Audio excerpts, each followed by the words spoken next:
এই দিনটা শুরু হওয়া উচিত ছিল আনন্দের সাথে, ধৈর্যের সাথে।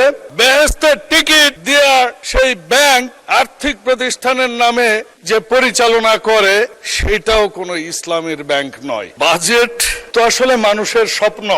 একটা স্বাধীন সার্বভৌম দেশে একটা বাজেট হয় প্রত্যেক বছর, জনগণের আশা আকাঙ্ক্ষার যেখানে প্রতিফলন হয়। কিন্তু মাননীয় স্পিকার, আজকে শুরুতেই যে দৃশ্য দেখলাম, দীর্ঘ 17 বছর পর আন্দোলন সংগ্রাম, জেল জুলুম, রক্ত, রাজপথ, জীবনদান, ম্যাডাম খালেদা জিয়ার আপোষহীনতা, মাননীয় প্রধানমন্ত্রী জনাব তারেক রহমানের আন্দোলনে নেতৃত্ব, সব শেষে জুলাই অভ্যুত্থান, তারপরে আমরা বাজেট দিতে যাচ্ছি এবং বাজেট অধিবেশনে মাননীয় অর্থমন্ত্রী বাজেট ঘোষণা করবার পর আজকে প্রথম দিন। এই দিনটা শুরু হওয়া উচিত ছিল আনন্দের সাথে, ধৈর্যের সাথে, সাধারণ জনগণ যারা আমাদেরকে পর্যবেক্ষণ করছেন। আজকে আনন্দের বিষয়, ন্যায় বিচার প্রতিষ্ঠা হচ্ছে। 55 বছরে প্রথম শুনলাম বিদেশ থেকে কাউকে গ্রেপ্তার করা হয়েছে। একজন শুধু দোষর নয়, খুনি।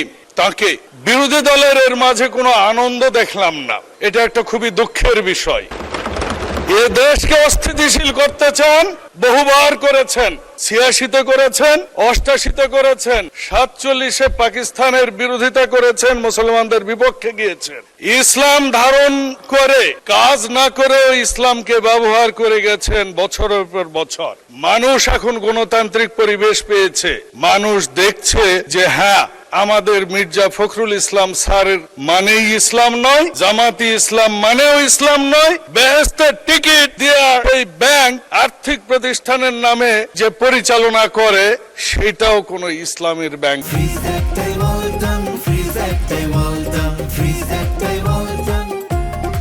নয়।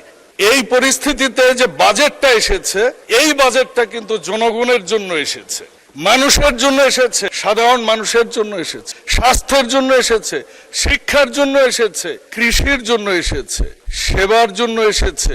মানুষের, এমনকি যারা সিনিয়র সিটিজেন তাদেরকে অ্যাকোমোডেট করা হয়েছে, ব্যবসায়ীদের করা হয়েছে। বিগত দশকের পর দশক যে ব্যবসায়ীরা অ্যাডভান্স ইনকাম ট্যাক্স এআইটি যেটা দেয়া হতো, এটা কোনোদিনও ট্যাক্স আফটার অ্যাসেসমেন্টের পর যে ট্যাক্স আসতো সেইটা কিন্তু সমন্বয় করতে পারতো না। সেই সমন্বয়ের সুযোগ দেয়া হয়েছে এখানে। নিজস্ব শিল্প কারখানা উৎপাদন বৃদ্ধির জন্য আমরা দেখেছি কতগুলো কাঁচামালের উপর সম্পূরক কর প্রত্যাহার করা হয়েছে, শুল্ক প্রত্যাহার করা হয়েছে। আমরা দেখেছি মেট্রো রেলে সিনিয়র সিটিজেনকে কিভাবে 25% পর্যন্ত হ্রাস করা হয়েছে তাদের টিকিটের মূল্য, এবং ট্রেনে আমরা সিনিয়র সিটিজেনকে কিভাবে বিনামূল্যে ভ্রমণের ব্যবস্থা করেছি। ক্যান্সার বলেন, ডায়ালাইসিস রোগী বলেন, কিডনি বলেন, হার্ট বলেন, এই সব দুরারোগ্য রোগের জন্য প্রত্যেক বছর মাননীয় প্রধানমন্ত্রীর ত্রাণ তহবিল থেকে এবং সমাজসেবা অধিদপ্তর, যেটা আমাদের সমাজসেবা এবং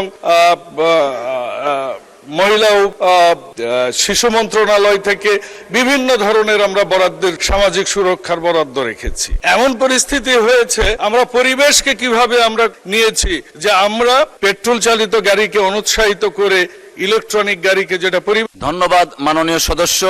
2 মিনিট। আমাদের এই বাজেটে শুধু এরকমই নয়, এই বাজেটটা আমার দেখা মতে যতগুলো বাজেট আমরা দেখেছি, যতবার এসেছে, ম্যাডাম খালেদা যখন ভ্যা করা হয়েছিল কিরকম আন্দোলনে গিয়েছিলেন, এই আমার সামনের যারা আছেন তারা সহ একটা নির্দিষ্ট গোষ্ঠী যারা বাংলাদেশের স্বাধীনতা সার্বভৌমত্বে বিশ্বাস করে না, তাদের রাজপথে দেখেছি যারা বাংলাদেশকে করদ রাজ্য বানাতে চায়। মাননীয় স্পিকার, আমরা পরিচালন ব্যয় যেভাবে কমিয়েছি, আমরা উন্নয়ন বাজেট আবার বাড়িয়েছি। এমন বাজেট বাংলাদেশে দিয়েছেন আমাদের মাননীয় অর্থমন্ত্রী, এই জন্য তিনি ধন্যবাদ পেতেই পারেন।